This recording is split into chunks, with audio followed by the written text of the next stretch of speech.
राधे राधे, जय श्री कृष्णा। कहानी संग्रह में हमारे सभी दर्शकों का हार्दिक स्वागत है। दर्शकों, आज हम आपके लिए इल्ली धुनिया को माध्यम बनाकर कार्तिक स्नान का महत्व लेकर आए हैं। इल्ली मेवा मिष्टानों में लगने वाली फंगस को कहते हैं, वहीं धुनिया अनाजों के घुन को कहते हैं। यह कहानी नित्य कार्तिक मास में कही और सुनाई जाती है। इल्ली और धुनिया की कथा को जो भी व्यक्ति भक्ति भाव के साथ कहता या सुनता है, उसे भगवान श्री हरि की कृपा से राजयोग की प्राप्ति होती है। भगवान श्री हरि की विशेष कृपा प्रदान करने वाली इस कथा को सुनने से पूर्व यदि आप हमारे चैनल पर नए हैं तो सब्सक्राइब करें, वीडियो को शेयर और लाइक अवश्य करें। संपूर्ण जानकारी के लिए वीडियो को अंत तक जरूर देखें। कथा कहानी के अनुसार एक गांव में इल्ली और धुनिया रहते थे। जब कार्तिक माह का पवित्र महीना आया तो इल्ली धुनिया से बोली, मैंने सुना है कार्तिक मास में प्रातः जल्दी उठकर स्नान करने से भगवान श्री हरि की कृपा से अच्छे पुण्य फल की प्राप्ति होती है। चलो हम दोनों भी कार्तिक स्नान करने का संकल्प लेते हैं। इल्ली की बात को सुनकर धनिया बोला, तू ही पुण्य फल प्राप्त कर स्नान करके। तू तो गिरी छुआरे बादाम में रहती है, सो तुझ में तो खूब ताकत है। मैं तो मोठ बाजरा और गेहूं में रहता हूँ।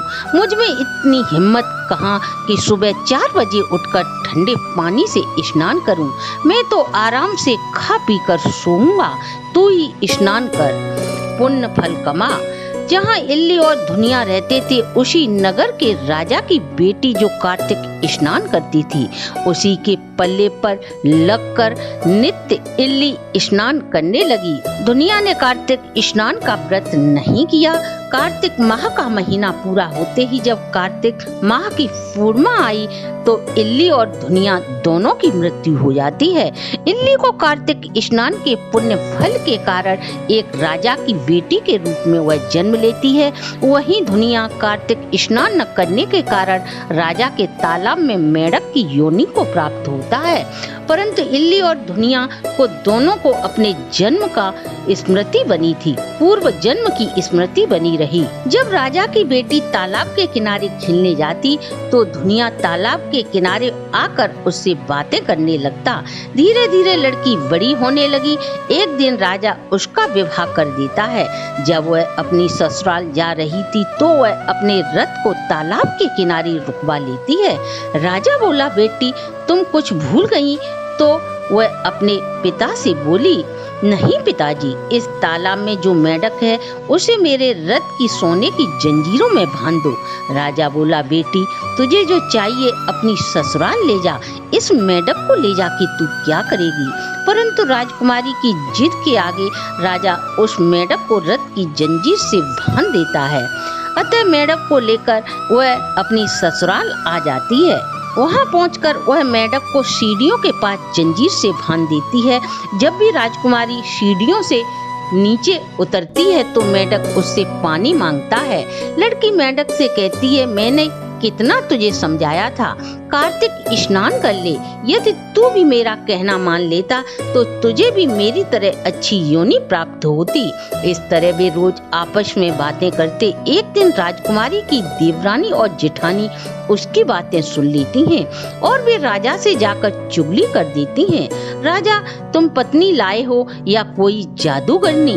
तुम्हारी रानी तो इंसानों को छोड़ जानवरों से बात करती है।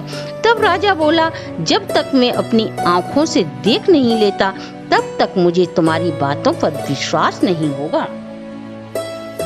अगले दिन राजा छिप कर बैठ जाता है। जब रानी सीढ़ियों से नीचे उतर कर आती है तो वह दोनों रोज की भांति बातें करने लगते हैं।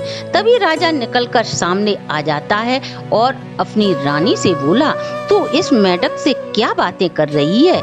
मुझे सच सच बता, नहीं तो मैं इस तलवार से तेरे 2 टुकड़े कर दूंगा। रानी बोली, औरत और जेवरी का अंत नहीं लेना चाहिए। तब राजा बोला, मैं तो अंत का भूखा हूँ। तब वह राजा से बोली, पिछले जन्म में मैं इल्ली थी और ये दुनिया। मैंने कार्तिक स्नान किया तो स्नान के पुण्य फल से मुझे राजा के यहाँ जन्म लिया, और मेरे कहने पर भी इसने स्नान नहीं किया, अतः ये मेढक बना। हमें अपने पिछले जन्म का स्मरण बना है, इसलिए हम दोनों अपने पिछले जन्म की बातें करते हैं। रानी की बात को सुनकर राजा बोला, कार्तिक स्नान का इतना पुण्य फल है तो इस बार कार्तिक माह में हम दोनों जोड़े के साथ स्नान करेंगे और ढेर सारे दान पुण्य करेंगे। जब कार्तिक का पवित्र महीना आया तो दोनों ने स्नान कर दान पुण्य किए।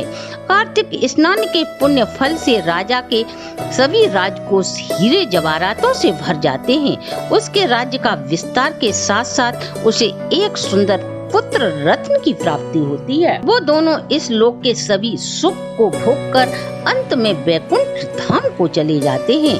हे ठाकुर जी, जैसे सुख आपने इल्ली को दिया सभी को देना, और जैसा दुख दुनिया को दिया वैसा किसी को मत देना। तो दर्शकों, ये था कार्तिक स्नान का महात्म्य। आप आपके परिवार पर सदा श्री हरि की कृपा बनी रहे। इसी शुभकामना के साथ आज की वीडियो को हम यहीं विश्राम देते हैं। अगर हमारी प्रस्तुति अच्छी लगी हो तो आप हमारे चैनल को लाइक, सब्सक्राइब और शेयर करें।